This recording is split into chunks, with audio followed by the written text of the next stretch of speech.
नमस्कार मंडळी, तर कसं आहात तुम्ही? आज आपण पाहणार आहोत अगदी सोप्या पद्धतीने आणि कमी वेळेमध्ये लवकरात लवकर ब्लाऊज कसा रेडी करायचा. तर सगळ्यात अगोदर आपल्याला ब्लाऊज कटिंग करून घ्यायचे आहे. हे कटोरीचं ब्लाऊज घेतलेलं आहे. त्यानंतर मी पेपर कट करून अस्तर कट केलेला आहे आणि मग आता ब्लाऊज पीसवर कट करायचं आहे. तर इथे ब्लाऊज पीस थोडासा डॅमेज होता, त्यामुळे मी तो ॲडजस्ट करून कटिंग केलेला आहे. व्यवस्थित ब्लाऊजची कटिंग करून घ्यायची आहे आपल्या रेग्युलर पद्धतीने. मी ह्या ब्लाऊजला हँडवर्क करणार आहे, सो त्याचाही व्हिडिओ मी माझ्या चॅनलवरती अपलोड करणार आहे. सो सगळ्यांनी नक्की बघा. तर ब्लाऊज शिवण्या अगोदर आपल्याला 70% काम हे आधीच करून घ्यायचं आहे. मशीनवर बसल्यानंतर फक्त टिपा मारायच्या आहे. व्यवस्थित ब्लाऊजची कटिंग झाल्यानंतर आपल्याला एक कुठलाही फेविकॉल लागणार आहे. त्यानंतर आपण इथे मशीनवरती ब्लाऊजचं अस्तर अटॅच न करता डिरेक्टली फेविकॉलने अटॅच करणार आहोत. या अशा पद्धतीने आपल्याला दोघं व्यवस्थित पार्ट ठेवून फेविकॉलने अस्तर चिटकवून घ्यायचं आहे. तुम्ही बघू शकता मी कशा पद्धतीने चिटकवते आहे. त्यानंतर कटोरीचाही पार्ट आपल्याला व्यवस्थित ठेवायचा आहे, एका विरुद्ध एक, आणि फेविकॉलच्या सहाय्याने चिटकवून घ्यायचे आहे. खूप फिनिशिंगने हे काम होतं, त्यामुळे मी प्रत्येक किती हेवी ब्लाऊज असलं तरी मी फेविकॉलच यूज करते.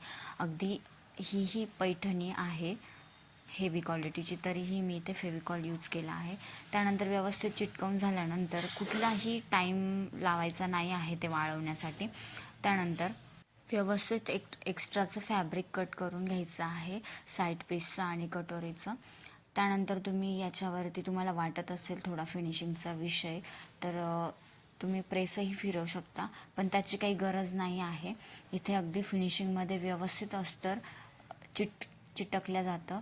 तुम्ही ज्या पद्धतीने मशीनवरती अस्तर अटॅच करतात तिथे तरी कुठेतरी थोडीशी क्रीज वगैरे पडते, पण इथे तसं काहीच विषय येत नाही. खूप छान पद्धतीने अस्तर इथे अटॅच होतं. तुम्ही बघू शकता किती फिनिशिंगमध्ये इथे अस्तर अटॅच झालेलं आहे. त्यानंतर आपल्याला लगेच स्लीव्ज घ्यायचे आहे. स्लीव्जला मी हे मार्क करून घेतलं आहे, जेणेकरून एकाच साईडची दोघं स्लीव्ज होऊ नये म्हणून. त्यानंतर लगेचच आपल्याला पाठीचा भाग घ्यायचा आहे. आपल्या मेजरमेंटनुसार गळ्याची लेंथ, हाईट वगैरे टाकून घ्यायची आहे. तर मी इथे रेग्युलर बॉक्स वगैरे करून घेतला आहे आणि सिंपल असा गोल गळा दिलेला आहे. इथे हँडवर्क करायचं आहे, त्यामुळे गळ्याला डिझाईन वगैरे काहीही घेतलेली नाही आहे. तुम्ही बघू शकता मी कशा पद्धतीने गळा ड्रॉ केलेला आहे. आपलं 70% काम हे इथेच झालेलं आहे. तर पुढच्या व्हिडिओमध्ये आपण ब्लाऊजची स्टिचिंग पाहणार आहोत.